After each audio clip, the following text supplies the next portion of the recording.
प्रिय मित्रांनो, आज सोमवार 9 सप्टेंबर आणि आजच्या दिवशी आपल्याला पहिल्या वचनामध्ये संत पौल हा करंथीकरात लोकांना पत्र पाठवून सांगत आहे की तुमच्यामध्ये एक मनुष्य आहे जो जार कर्मामध्ये पूर्णपणे बुडालेला आहे. म्हणजे तो आपल्या बापाच्या बायकोबरोबर तो संबंध ठेवून आहे आणि पाप करीत आहे. ह्याचा अर्थ की तो आणि ती हे दोघे काय करतात हे त्यांना कळत नाही आणि त्या पापाचे परिणाम काय आहेत हे त्यांना कळत नाही आणि स्वर्गाचं दार त्यांच्यासाठी बंद आहे हेही त्यांना कळत नाही.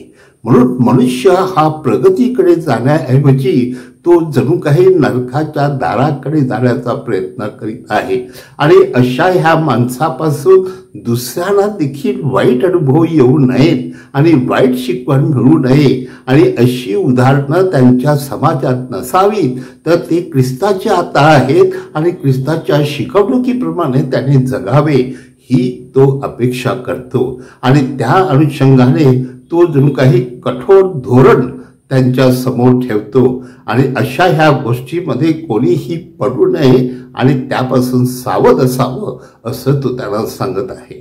प्रिय मित्रांनो, आजच्या शुभ वर्तमानामध्ये देखील आपल्याला प्रभू येशू ख्रिस्त एका हात वाळलेल्या माणसाला शब्दात दिवशी बरे करतो हे पाहून काही शास्त्री पुरुषी हे येशूकडे कटाक्षतेने पाहत आहेत की तो त्याला बरे करतो की काय ते पाहूया. म्हणजे दुसरा मनुष्य काय करतो ह्याकडे पाहून त्याच्यासाठी टपलेली ही माणसं आहेत, त्यांना चांगलं काय आणि वाईट काय हे कळते का हे आपण पाहत आहोत. म्हणून जेव्हा ते पाहतात आणि बघतात की आज शब्दात दिवस आहे आणि शब्दाच्या दिवशी कोण काम करू शकत नाही आणि येशू त्या हात वाळलेल्या माणसाला कसा बरं करू शकेल आणि म्हणून त्या दृष्टीने ते येशूकडे जणू काही टपून बसलेले आहेत आणि येशूला कसं पकडावं आणि कसं त्याला गुंतवावं या दृष्टिकोनातून त्यांचे प्रयत्न आहेत. पण येशू त्यांना विचारतो प्रश्न की शब्दात दिवशी एखाद्या माणसाचा जीव घेणे योग्य की त्याचा जीव वाचवणे योग्य.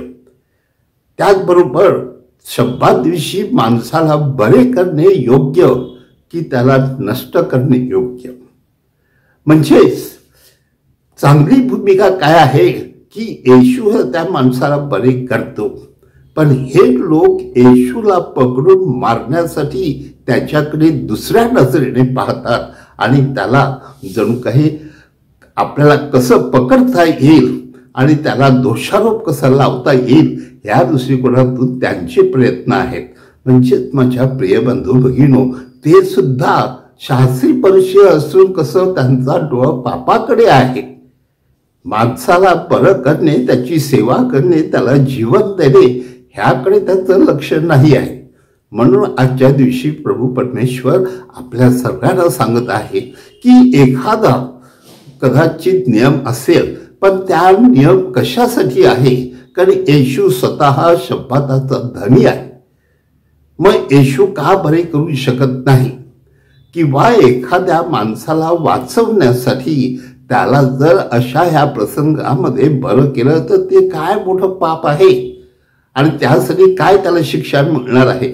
म्हणून माझ्या प्रिय मित्रांनो, की प्रसंग पाहून त्या प्रसंगानुसार एखाद्या व्यक्तीला कोणत्याही दिवशी आपण कोणत्याही क्षणी बरे करू शकतो असं जणू काही येशू संदेश देत आहे.